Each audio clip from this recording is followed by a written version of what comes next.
This class is supposed to work for everyone, and don't be embarrassed to raise your hand or just say, hey, and then I'll know what's up. A question for you guys. If you believe the success of becoming a producer slash DJ, gotta be both nowadays, at least in the electronic scene. If you believe the production is more important, which is this, then raise your hand. I would say a third. Do you just have no idea and you just don't have an opinion? Then you can raise your hand now. All right, that's another 10%. And then the rest, I'm going to assume, believe that promotion is the bigger part. When I learned to play electronic instruments, I had a friend, Erman Erim was his name. He released with Terminal M Records, which is a huge label run by Monika Kruse in Germany. And he was really experienced. And he grew up and he started his career in a time where I think this was pretty accurate, actually. Just because there was less competition, your income came from mostly CD sales, and that just completely shifted nowadays. You went on tour to promote your album. Today, you make an album to promote your tour. And that's a gigantic shift that I believe a lot of our colleagues just didn't really get, especially if they're, let's say, 40, or like at least in an age where they were big in the 2000s. Nowadays, these same people tell me, oh, music is this. Like, this is the music industry, which oftentimes comes from a place of frustration and a feeling of, I don't get it, these TikTok kids, they can't even play any instruments. As so often, the truth is somewhere in the middle. I personally believe you can make the best album ever, but if you have no ways to promote it, it's just going to disappear. You need to be crazy lucky or have insane charisma or something that just moves people by the thousands with a majority of viewers always, and you can't just rely on that. So I believe, yes, you do need to be able to produce actual music and be original with it, but at the same time, who's going to listen to it? The harder part, in my opinion, is to get the ear, and then the easier part is to impress that ear, especially if you have something. Like if you feel like I have some sort of gift, even if it's just teeny tiny, then you can turn it into something that sounds good, just because it's not super hard to produce music, especially if you work with samples. Yes. So the question was whether pertaining existing listeners is more important or getting new ones. To answer your question, it's more sustainable to grow a community that listens to your music all the time. For that reason, the promotion part is so important. But you gotta have good music to promote first. So we're gonna switch now to Ableton. First thing I want to talk to you about is the sample project, I think would be the right translation. So that is when you open your DAW or Ableton for the first time, how are things looking? Because I work with a lot of synths, I always have a channel where I route the synth output to, and I always also use it to just use the vocals that I record. So in this case, I can just record stuff. Sometimes I do even videos where I talk into the microphone and have it routed the same way.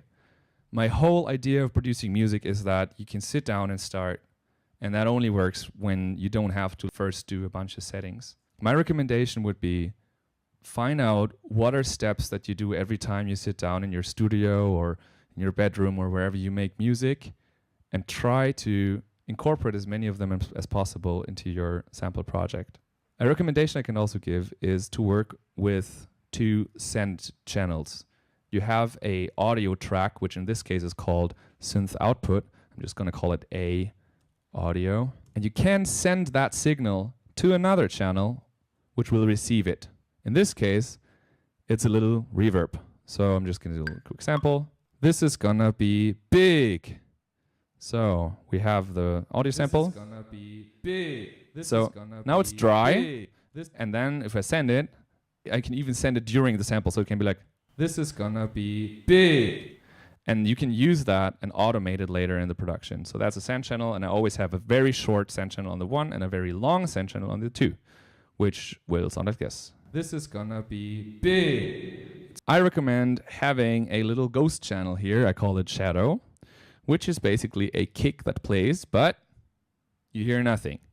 The reason why I have it is because we're going to do a lot of side chaining throughout the production. Again, what's a side chain? Raise your hand if you don't know what it is. All right.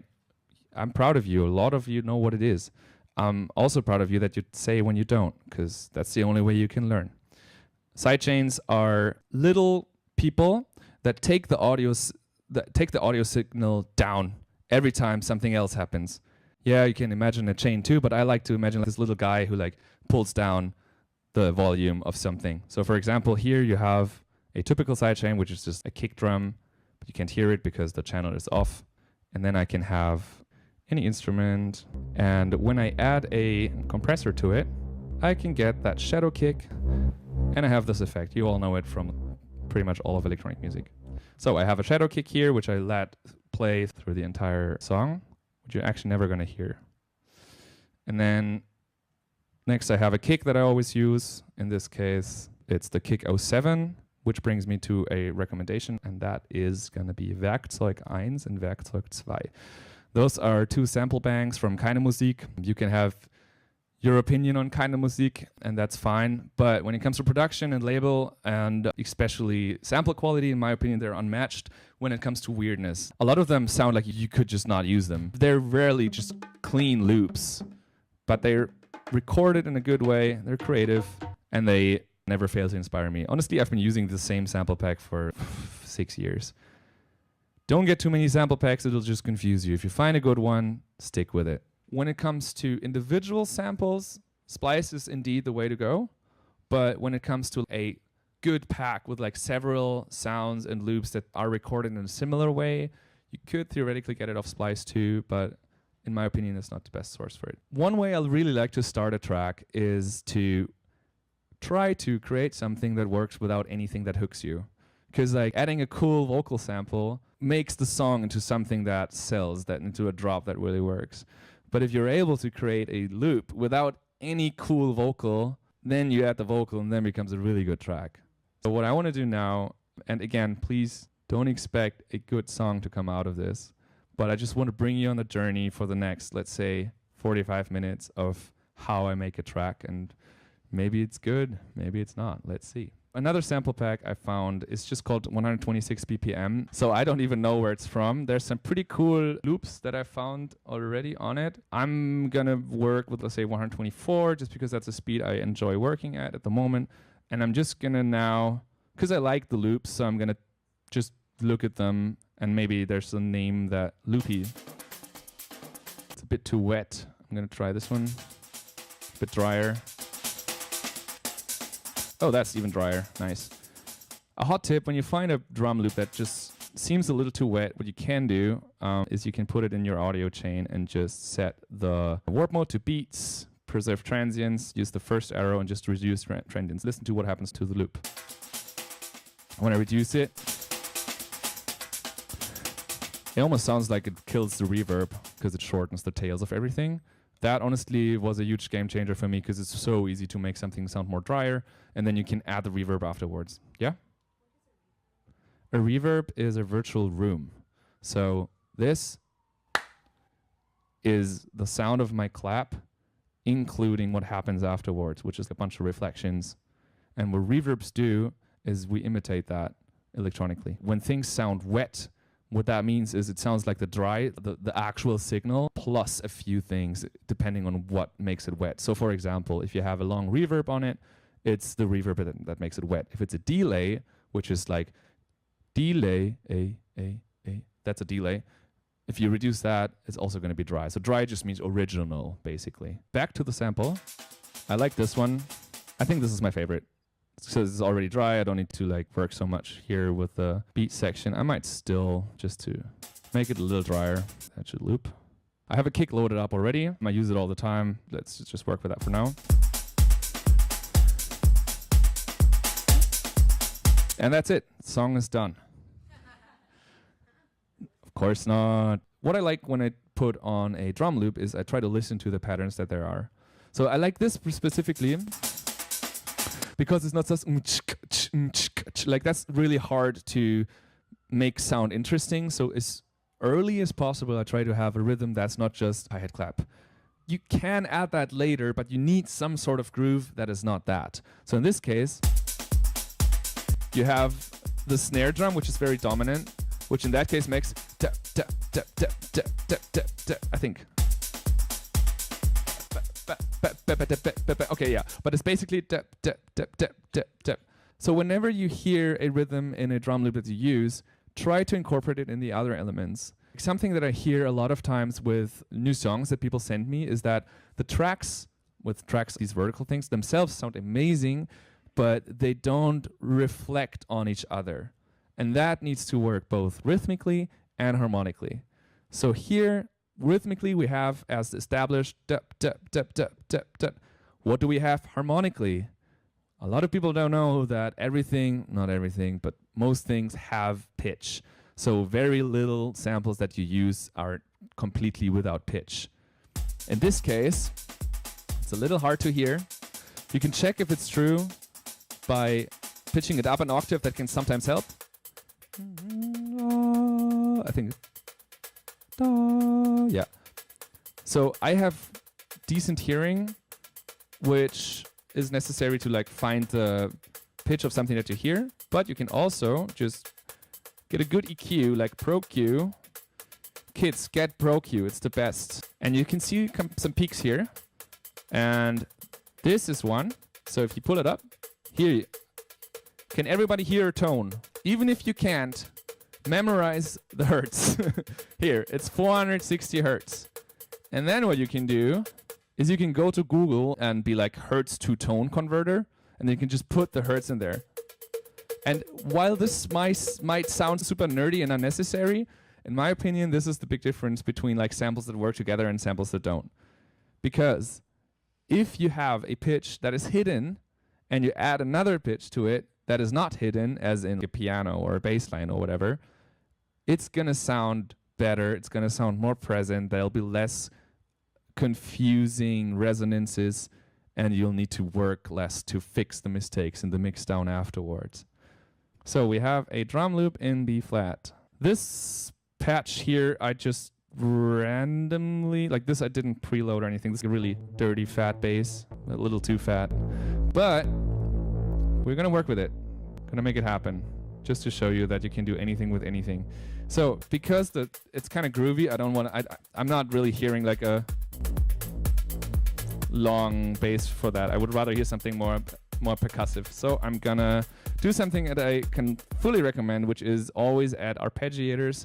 They're not just good for like stuff like that. Okay, that's a little slow. Like they're good for that too, but I really like using them for basses and just one note. Never just continuously, but just try to like press it on and off and see how it sounds like. So in this case, it would be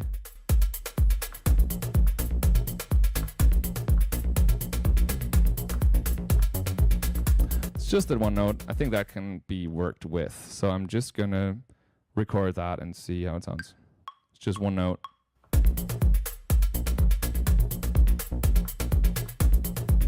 Here I have what I played, which without the arpeggiator sounds like this.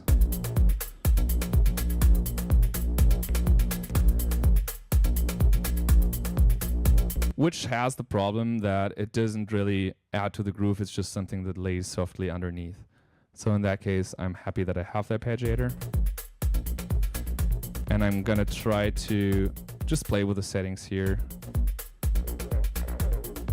as a filter.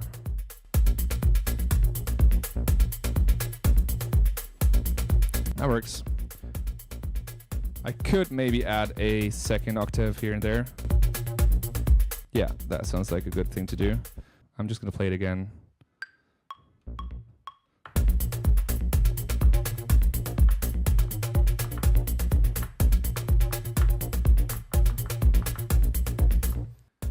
In the end, you just play around and see until something sounds good. So that's an important lesson that took me a couple years to learn. To do what you feel like it sounds good is a skill that comes with time, because you start with this feels good, and then you produce a whole song and you spend an entire day in the studio and it sounds like absolute garbage. But that's a process that I would say, I'm gonna say all of us go through. Like, it doesn't sound great in the beginning, because it's different from an instrument, right? There's just more possibilities how things can sound, and you actually need to mix. Even if you send it out to get it mixed, you still mix during the process. One thing that really helped with that is considering brown noise. I would like to add reverb to when I say brown noise. Wait 1 sec. Brown noise. Anyone knows what brown noise is? Raise your hand. Are you kidding? Nobody, you know what brown noise is? What is it? Yes, you're right. It is a slightly different noise profile. I'm going to show you just quickly what brown noise is. So this is white noise. So yeah, this is the cable disconnected, aka white noise. And I want you all to look at the frequency profile of that, which is, here you go. So it's so flat, it has nothing, no resonances. You cannot hear a pitch. There's just too much going on. This is the only sound that actually has no pitch, truly no pitch. But it sounds bright, doesn't it? Why does it sound bright when everything has the same volume? The answer is because our ears need more decibels in the lower regions than in the higher regions. That's why it sounds bright. This is more or less brown noise. Feels more soothing and pleasing, doesn't it? Reason why it is that is because this is very much, actually it's a little deeper. It's kind of like that. So in case you remember, this is how your mother's womb sounded like. And this is why brown noise actually works quite well for putting babies to sleep. So most music sound profiles look like a downward curve if the EQ or the spectrum analyzer is actually neutral. Some spectrum analyzers offer that they counter out the human element and then it changes again, but pure display of frequencies actually has a downward curve. Why is this useful to your workflow? If you are in the middle of producing a song, it makes sense to add a second monitor to your workflow. There's a good phone app called, I think it's actually Decibel, that allows you to use your phone to it if you don't have access to a second monitor, that constantly plays you a visual feedback of your master out, which in this case looks like this. So you can disregard the super deep, like this is 0 to 20 hertz. Like this doesn't need to be higher, but like from the well audible range up until the highs, you kind of want a downward slope. And here you can see a big hole around 2K, 5K, and even 1K. This region here, nothing is happening here. Now, of course, you could just pull up the drum loop, but we don't do that. We leave space for other elements. In this case, what we're going to do is maybe add some vocals. I'll do that later. I can hear maybe some chords. So I'm going to use... Okay, I have this free Juno plugin that I really like. And I'm just going to see what it does. Ooh, that's deep. So this is a very pure sound. I want to have a bit like this. Maybe a chorus. And let's see how it sounds. Oh, it's one higher.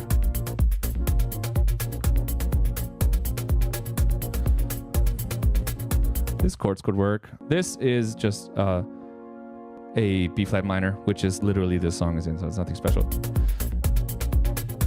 And this would be a F minor, which is just the 5. So it's literally the most basic chords there are. But I can see it, so I'm just going to record it.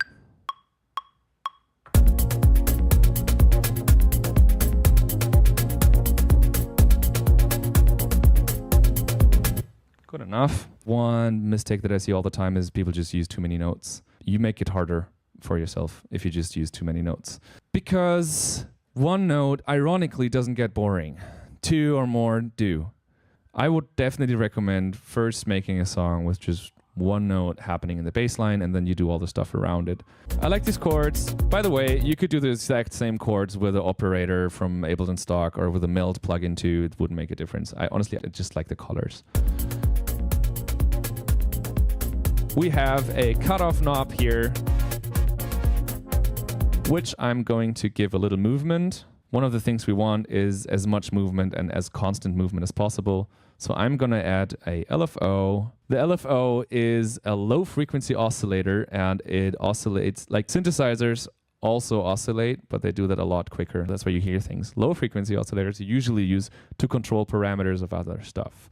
In this case, I'm going to use an LFO to control the filter cutoff. But I want it a lot more subtle and a lot slower. I just want movement. And then I'm going to add some even more controls. Yeah, this is good. I'm going to add some LFO on the resonance as well, which just changes how the filter reacts. And then it comes back to something I talked about earlier, which is the rhythm. Tap, tap, tap, tap, tap, tap. Which so far hasn't been used so much. So next element, I'm going to try to use that. Maybe acid. Acid is a bit of a... It's a bit dangerous because it always works, but it's also really hard to make sound good and also not boring. But acid, like 303 sounds are just so easy to sound like squelchy, and they always kick through the mix. It's just really, it's an easy solution, but it can be annoying too. So let's see. Oh, sorry, that was a bit loud. I might actually just use the same pattern as I have on the bass. We just layer stuff. Add the arpeggiator. So now these two things play the exact same thing, but the listener might hear that the frequencies are fighting, and that is very much the case. So if we make up another Pro Q, we see that this is what's happening in the bass, in the 303, and we don't want two bass lines playing at the same time, the same frequency spectrum. So I'm just going to cut that here and check how the other bass line looks like. Let's see. It's a little low down here, but that works. One thing I can always recommend to check how two tracks are working together is you use my favorite plugin, Pro Q. You sidechain the other channel to it, and then you see the other channel in here. So now the red one is the acid bass line, and the other one is right here. And you can see that they're not crazy fighting. This is pretty cut off here, even though it's like red, but this is the area where you need to be careful with. Same actually goes with the kick. So like if you use the kick as the sidechain input for your Pro Q3, you can see where the kick peaks. So here we actually do have a bit of a problem. And this is where our good friend sidechain comes back in. So I'm just gonna use the shadow to do a quick sidechain, a little quicker than that, with a little look ahead so that it kicks in earlier. And then we have a bassline and kick combo. That works. With a bassline, with a acid. Maybe one octave higher, or that might sound too much. No, it was fine like this. And I'm gonna use the same thing that I did for the Uno, which is an LFO that controls a couple of parameters. In this case, I'm gonna control the filter and also the resonance. Why not? And I make it a bit shorter. That's a little too much. I'm actually not gonna do that. So the resonance stays where it is. A little lower. All right, so now you're gonna learn a thing that is really important in the production process. Might be one of the most important things ever. If you put some time in it, like imagine I didn't put just like 5 minutes into the acid bassline, but like an hour, it's not great. And I think it's really, really hard to hear when things are, you put stuff in, you put work in it. There's this something with investment. Sunk cost fallacy, exactly. You put so much work into this, and that's why it's good. Wrong. Our ears lie to us all the time. The more you hear something, the better it sounds, which is why short studio sessions are always better, or several short ones, than dwelling over the same loop for 8 hours. It's not going to get much better. So in this case, it sounds too rough, especially in combination with the Uno. It's too much. So, bye-bye. We're going to do something else. We're going to work with that snare pattern that I described earlier. So what I'm actually going to do is I'm just going to layer a second snare. Oh, by the way, when you look for samples, search for them and then use the right arrow key to play the sample. I found that to be a lot quicker. This is how you can find out if something like fits in the frequency profile.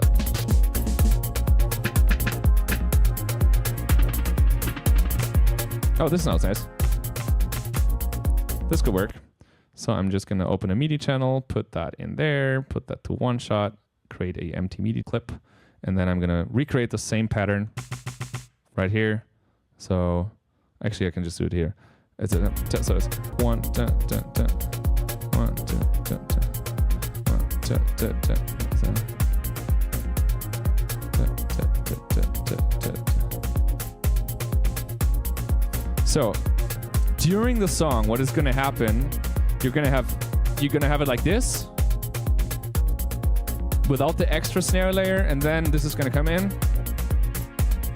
So I'm basically just using what's already there to give it some more space. And I'm gonna add a long ride to enhance just a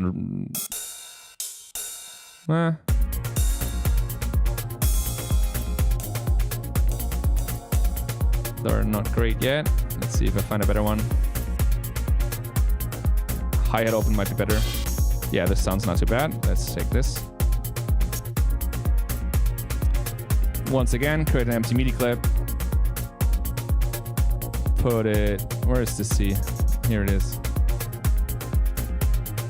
Just loop the track. And I have a hi-hat. It's a bit short, give it some more space. And I'm gonna try how it sounds if I use the arpeggiator that I use for the bass for the Uno. Maybe it can give it some more, but I'm gonna use a gate to like slowly get it in.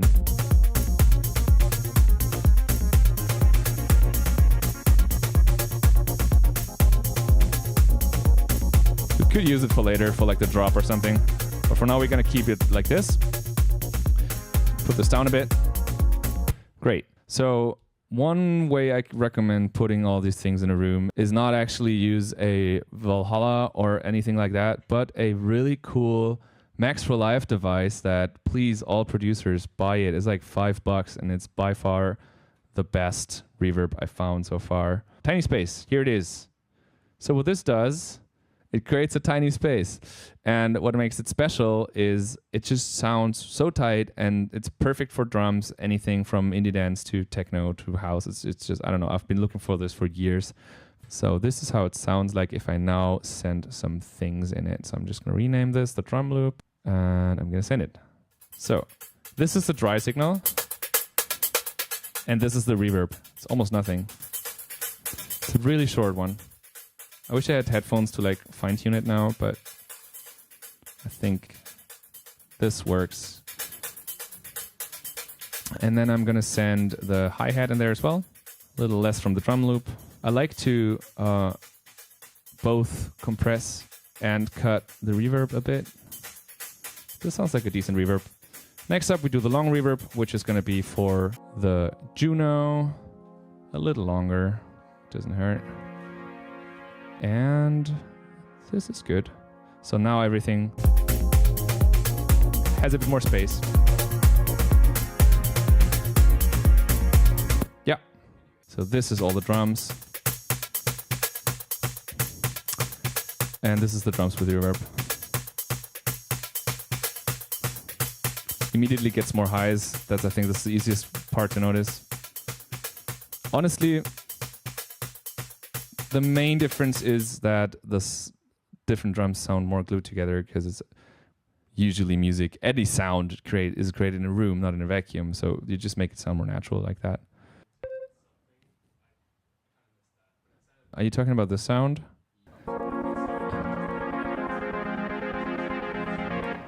So that's a arpeggiator that I put to chord trigger instead of like playing the individual notes.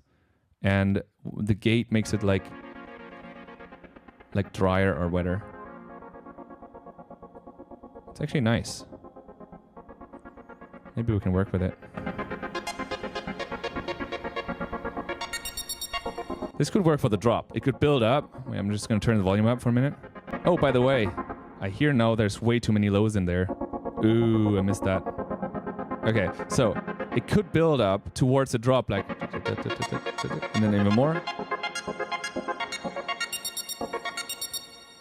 And then this could totally work as a drop. I think I'm gonna do that later. So yeah, we were at the stuff that bites. It doesn't bite yet. So we're gonna add something nasty. Let's see. So we have this sound. I'm gonna use the same, but we need it dirtier.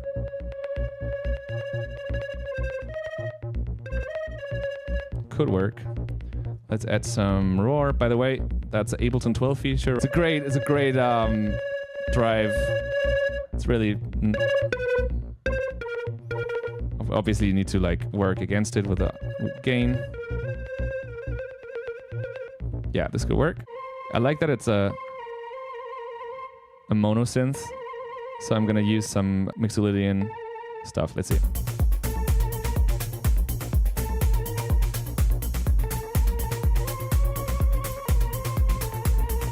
Something like that. Let's see. 1, 2, 3.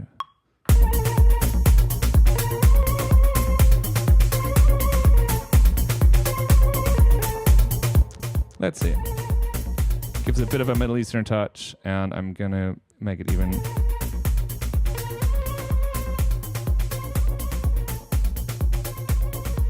And make it gonna read. Ooh, that was the wrong group. That's the synth. You can send it to this room here. Yeah, that works.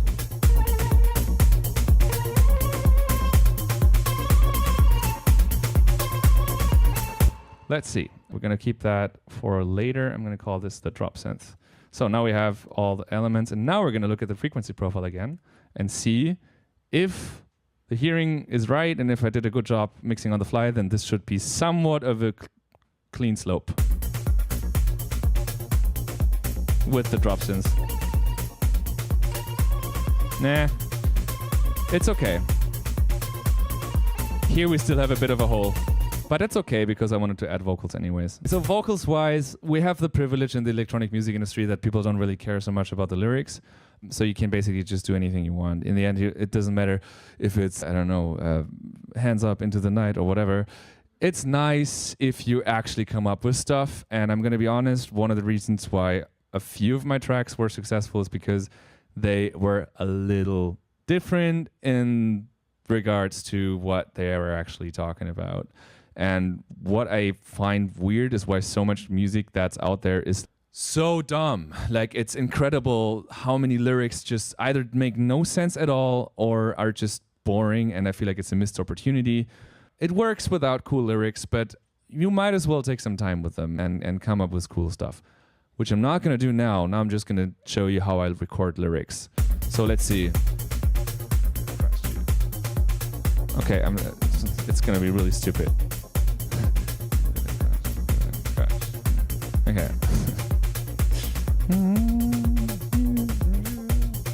You gotta crash, you gotta crash. You gotta crash, you gotta crash. Into the night. Fight. You gotta crash, you gotta crash.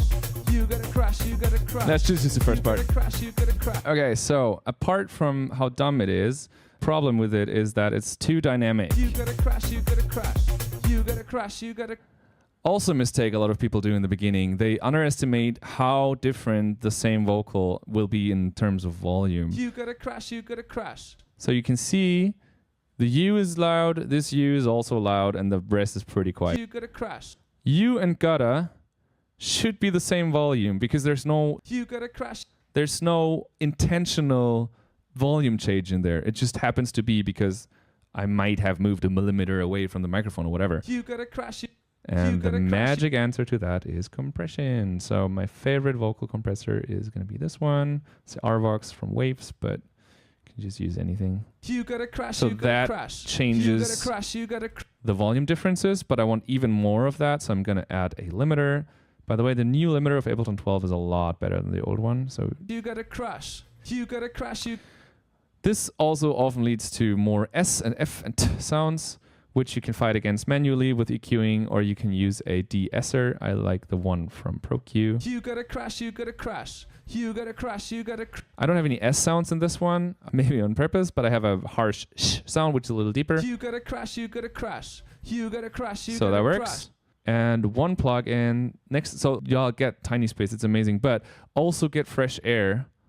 Does anyone know and or use Fresh Air?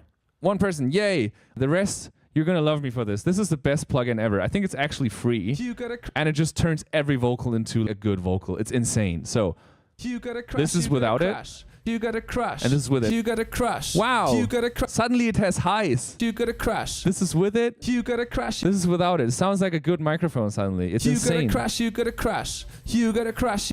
Oh, it's a double meaning. You have a crush, or you got to crush. It's still a dumb lyrics, but you got a crush. I could. Oh, you know what I could do? You got a crush. I could add a second vocal, which just says. You got a crush. You got a crush. You got a crush. You got a crush.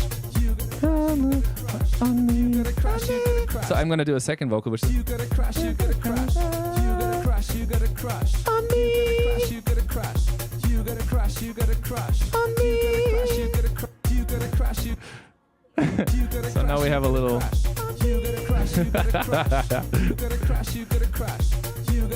All right. So, but what if I can't sing? Well, for that reason, we have Autotune. And Ableton 12 actually released a new one called Auto Shift. You don't need to pay for Autotune anymore. It's amazing. It's a really good Autotune. Make sure to use this here. For some reason, Ableton didn't do like automatic pitch recognition. You need to put in if you have a deep, mid, or high voice. We can make it like sound robotic. Why not? You got a crush, you got a crush. You got a crush, you got a crush. We could do that. You got a crush, you got a crush. You got. Or we leave it in. You got a crush, you. Doesn't really matter. But the on me we do a little more robotic sound there. You got a crush, you. On me. So it's gonna be this. I'm going to add the same vocal chain that I used here. Chup. Oh, why not do some more Autotune fun stuff? Just to show you that you don't need to sing. You need to be able to sing. It sounds so good. Oh, I love Autotune. It's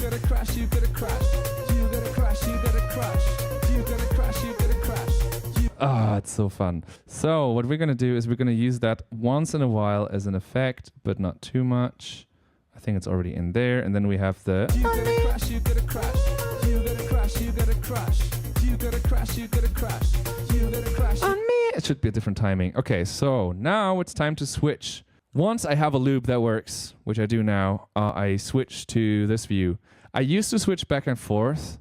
But since Ableton 12 introduced a really cool command, which is English, Shift and Tab, you are able to stay in one view, like stay in this view with the Y-axis and the time, and change between clip view, which is where you can set the MIDI notes and stuff, and the other view. You don't have to switch anymore. So here I can change the sample and stuff, and here I can change the MIDI input. So what I'm going to do now, I'm going to just record the loop that I have now, which is going to be a lot. It's going to be very full, but I want all the elements to be there. You got a crush, you got a crush. You got a crush, you got a crush. You got a crush, you got a crush. You got a crush, you got a crush. So we have several elements playing at the same time that are not supposed to be there at the same time. But now I have them all there. And we're going to check how many tracks we have. We're at 13 right now, 12 of which actually play. Honestly, that's a good number. I would fully recommend y'all to not overdo it with the tracks. You don't need a lot of tracks. I got inspiration from my German superhero Paul Kalkbrenner, who uses a 16-track live mixer to play all his shows. And I was like, okay, if Paul Kalkbrenner who's my favorite electronic artist, can make insanely like genre-shifting historical electronic music with 16 tracks, so can I. And I always try to do at least not more than 20. I didn't quite stick to the 16, but a lot of my colleagues use 80, and I feel like you don't need to. So we have too many elements right now. So what is this? Oh, that's the vocal. That's the we have here the Juno. Here we have, this is the drums. Also name your tracks. It's gonna get confusing. Oh, by the way, also name your projects. Do not call your projects tests acid bounce 5-4. Do not do it. It's a mistake. Give them names. Call them Henry, whatever, but give them names. It's gonna get confusing. I promise you that. So we're gonna put the normal vocal here. A classic drop in this genre would be you have something that leads up to the drop. You have the vocal come in, quite isolated, and then the drop comes without the vocal. Just because it's so typical, I'm gonna do that here. So I'm gonna have you got a crush, just twice actually. So it's gonna be you got a crush, you got a crush, you got a crush, you got a crush, you got a crush, you got a crush, and then on me comes here, and then the drop comes in. I think I like the crazy vocal better than the drop synth, but I'm still going to use it later. I'm just going to duplicate the whole thing by duplicating time instead of just the stuff, and then I'm going to delete this time here. So we're going to build up the it wasn't on beat yet, so 1, 2, 3, 1, 2, 3, on me. So the me comes on the 1. Okay, there you go. Me, and then this gets cut off, and then I'm adding a bit of echo because here we have too much space because it says like needs a little more space before the drop comes in. I'm gonna make it asymmetrical so that it goes white, and then yeah, that works. It's gonna be so. One thing I really like is feedbacks that are too long, so that the delay just delays itself at some point. So normal delay is this. It goes quiet, quiet, quiet, and then it's gone eventually. And I really, really, really like it. You can hear this in literally every single song I ever put out. One element that goes into self-feedback. So it sounds like this.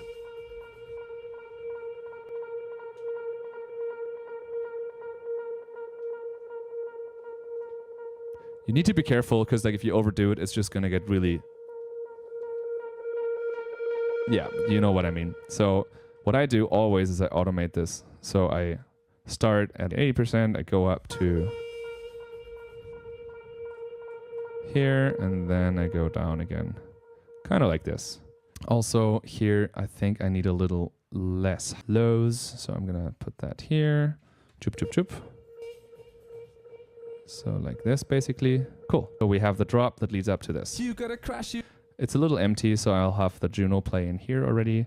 Earlier, we had this idea of using the arpeggiator you gotta crash you. And the steps going up towards the drop. You gotta crash you. Let's see. You gotta crash. So we could actually just do 2. You gotta crash, you gotta crash. You gotta crash, you gotta crash. And then it stops here, the vocal goes by itself.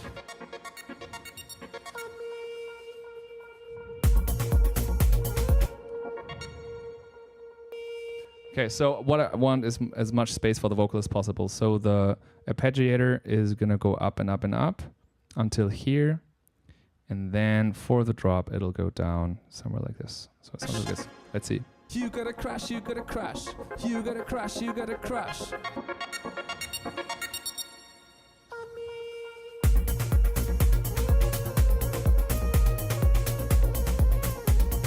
That works.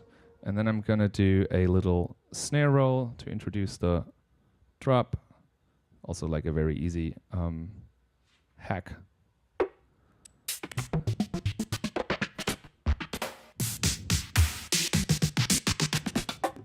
No, they're all too wet. I'm gonna look for a simpler one. Oh yeah, something like this. Tune. You gotta crash, you gotta crash. Yeah, this is perfect. So I found this 909 snare, super, super basic. Adding a empty MIDI clip right here. Here you go. Just making 16th notes, so it sounds like this. You gotta crash. But obviously I don't want it to be constant. Also, I want some swing in there. So I just added a little swing here. That's a lot of swing. This is no swing. I just want a little bit. Kind of like that. When you put swing in one track, you want to make sure that all the other tracks have the same swing. Otherwise, it's going to get confusing. So I'm going to do the same for the bass as well. So now everything has the same swing. I want the velocity, aka the volume of the snare drum, to go up constantly towards the end of the drop, towards the beginning of the drop. So I'm just going to do this really rough rising like this.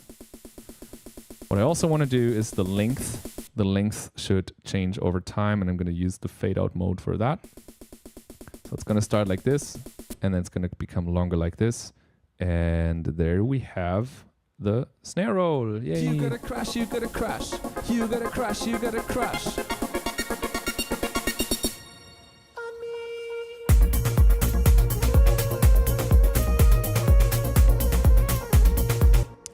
That kind of works. And then I will add a crash to amplify the drop. Also quite simple. 909, why not? I just put it on the vocal track.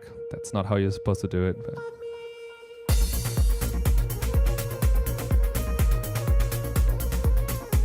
That works. Now we have the second synth. But I would only use one, so I think this makes sense to use once. Like,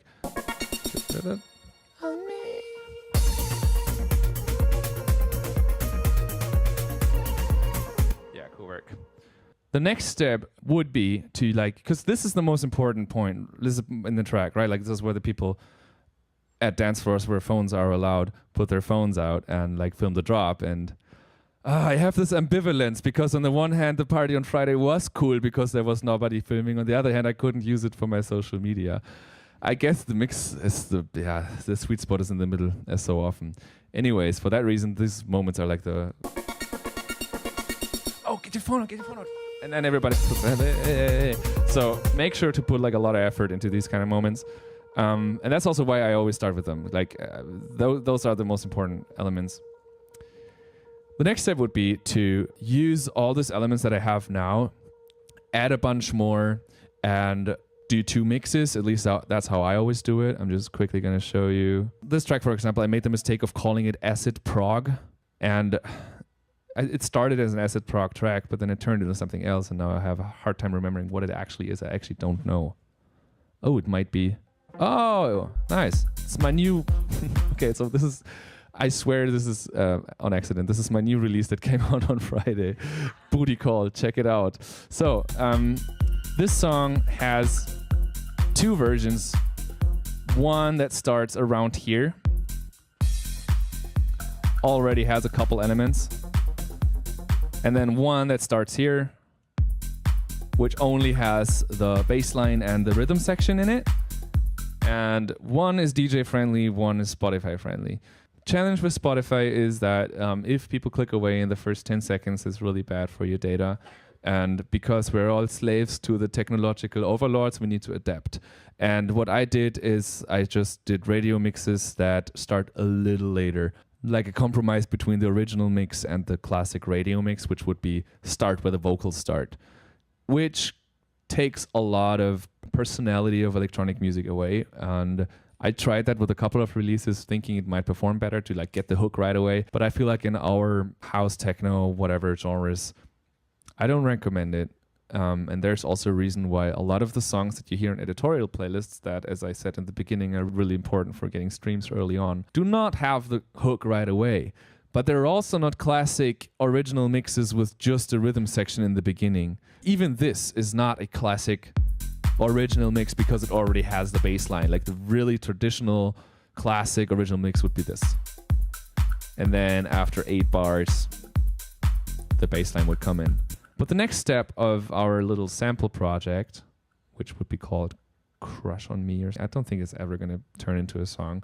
But the whole idea of this one would be to get elements early on that are interesting enough that you want to keep on hearing them, but they're not the hook right away, especially because it's like it's a nice moment. The last thing that I want to talk to you about when it comes to music production is the only binary I believe in, which is the binary of music. So many tunes are actually all of them. I've never seen a tune that doesn't respect this seemingly universal principle, which is things happen after 2 bars, 4 bars, 8 bars, 16 bars, 32 bars. If the music is made in 4x4, which virtually all of house and techno and rave stuff is, it's only natural that because a whole bar is 4 beats, something might happen after 1 bar or 2. Very rarely things happen after 3 bars or 7. The only exception would be on purpose. You expect a drop to come, and then you edge your audience, and then you give them one extra bar, and then they're like, wow. But that's very spicy chili, so be careful with it. But it can work. It can work wonders.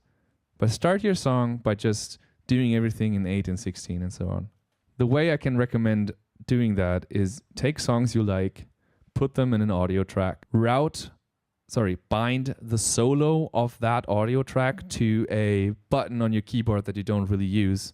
Umlaut ä in German, for example, I don't use when I use Ableton. So like I would do this, bind it to the solo of the sample track, and then I would hear the stuff that I do, hit ä, on a channel that's actually off, hit ä and hear the track that I really like.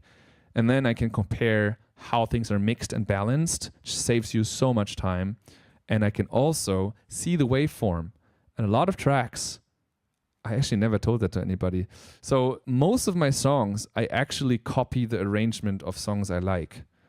So I just put any song that I enjoy on there, match the BPM, of course, and then I'm like, oh, okay, so here's the time where the bass line comes in. 65, bar 65, the end of bar 64 is the first big drop. And then I just plan my arrangement around that. You can also just try to imitate songs. I do that all the time. I use songs that I really like and I just try to build them. You're never going to be able to create the same song anyways. And songs always sound like other songs anyways. The question is, when do you divert from that? And it really helped me to like use songs I like, build the stuff, and then be like, oh, I can hear a new bass line in there. And one method that I explained earlier that really worked for me on that is listening to drum loops or stuff that I have and try to use the same patterns in another point of the track. So in this case, it was the snare drum, but it was also the vocal, which was you gotta crush, works with the dep, dep, dep, dep. If you try to keep those things related to each other, you're gonna have an easier time producing music that feels like it was played by a band or even just played by one person rather than individual separate people recorded at the same time in different rooms. You want to recreate what our ear is used to and what feels natural to our ear, and that's stuff that comes out of one context and not out of several contexts. So yeah, this was the part where I talk about music production. Thanks for the journey, coming with me on this journey. I don't think it's the next summer hit, but it's enough, hopefully, to bring you some interesting Ableton tips.